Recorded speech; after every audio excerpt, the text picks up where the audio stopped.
Alors, l'espace entre l'image et le texte peut être modifié par ici, bien sûr. Vous avez la chaîne qui va permettre de modifier les 4 valeurs d'un coup, gauche, droite, au bas. Vous avez votre image qui est activée comme ça, le bloc en tout cas est activé. Vous allez augmenter la valeur comme ceci. Voilà, ça éloigne. Vous avez une marge d'habillage qui apparaît. Alors, le bloc, je vais peut-être lui mettre une couleur différente finalement parce qu'on ne voit pas trop dans ma...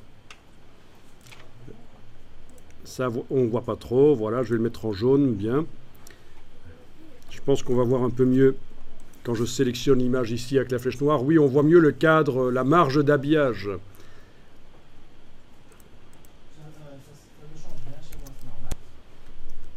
Donc voilà, c'est quelque chose qui se fait, évidemment, quand même éloigner un peu le texte de l'image. Alors, il y en a qui essayent ça, j'ai vu qu'il y en a qui essayent de mettre l'image au milieu. Ben, c'est évidemment foireux.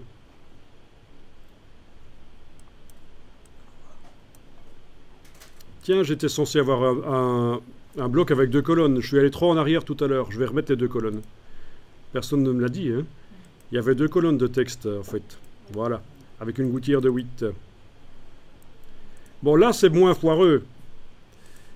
Si vous avez une image qui se met là au milieu de 2 colonnes, ça va. Là, ça marche, il n'y a pas de problème.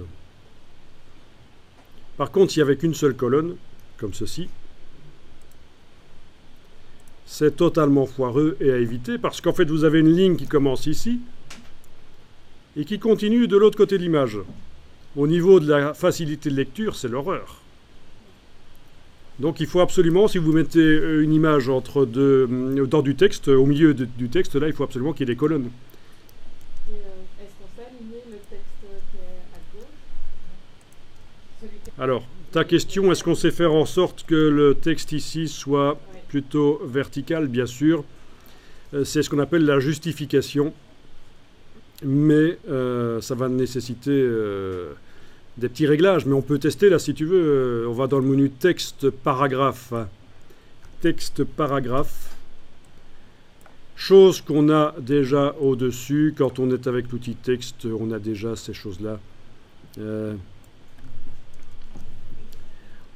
Voilà, texte paragraphe.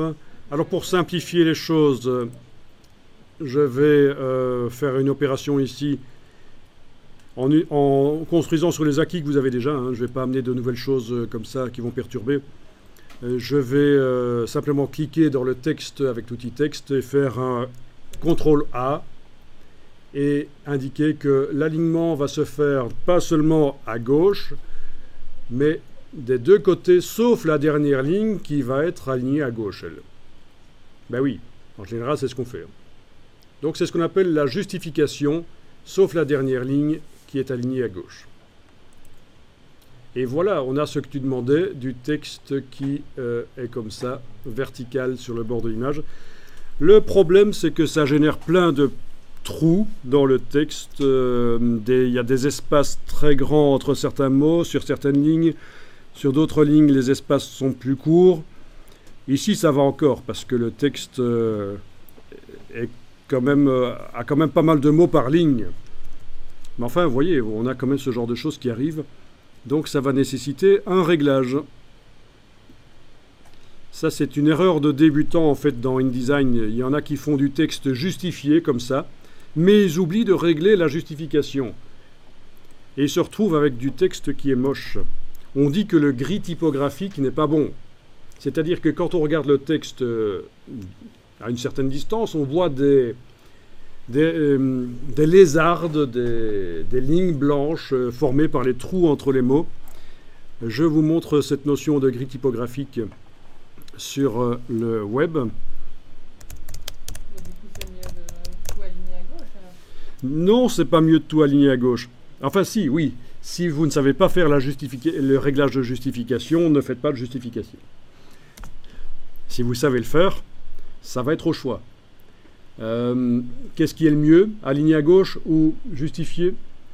On dit qu'en général, pour les magazines sympas, loisirs en Europe, on fait du texte aligné à gauche. Et pour les documents plus sérieux d'entreprise, on va faire du texte justifié qui colle de chaque côté. Mais aux États-Unis et au Canada, en Amérique du Nord, les magazines ont du texte justifié qui colle de chaque côté de la colonne, même si c'est des magazines loisirs. Et on voit de plus en plus ça en Europe aussi. La tendance est plutôt justifiée, d'autant que, voilà, quand on connaît les outils, ici c'est le réglage de justification dont je vous parle, et qu'on va voir rapidement dans InDesign. Dès qu'on fait du texte justifié, il faut absolument régler ça. C'est une boîte de réglage de justification. Je vous montre quelques résultats de ma petite recherche sur le web. Merci. Donc, le filtre web m'empêche de bien montrer ce que je voulais montrer. C'est toujours génial. Voilà. Ce qu'on a actuellement, ce que vous avez dans votre document, vous avez demandé du texte justifié, parce que tu me posais la question comment est-ce qu'on fait du texte qui colle de chaque côté, en quelque sorte. Hein. Et on a plein de lézardes qui ont été ici symbolisées par les lignes orangées sur ce site web qui montre ça. Quel site web au fait? Fabrice Court, voilà, autant citer les gens, hein, quand on va chercher leurs images.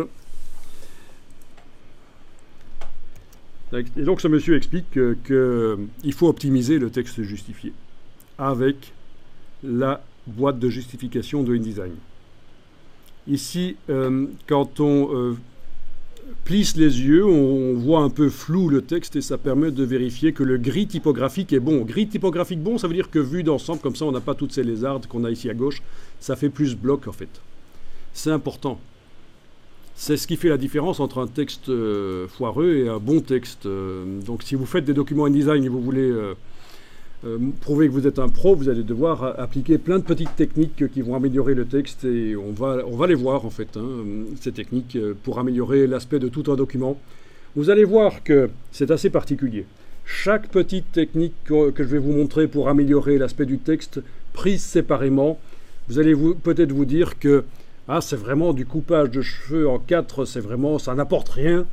Sauf que toutes les techniques ajoutées au document, ensemble, font la différence entre un document foireux et un document qui est valable.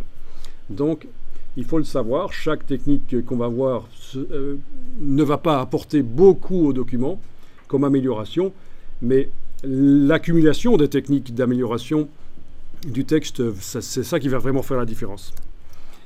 Ok, donc j'ai pas pu vous montrer tout ce que je voulais à cause du firewall du réseau ici, mais c'est pas grave. Vous remarquez certainement que vous avez quand même des problèmes. C'est pas génial le gris typographique, vous avez des grands espaces entre certains mots. Voilà.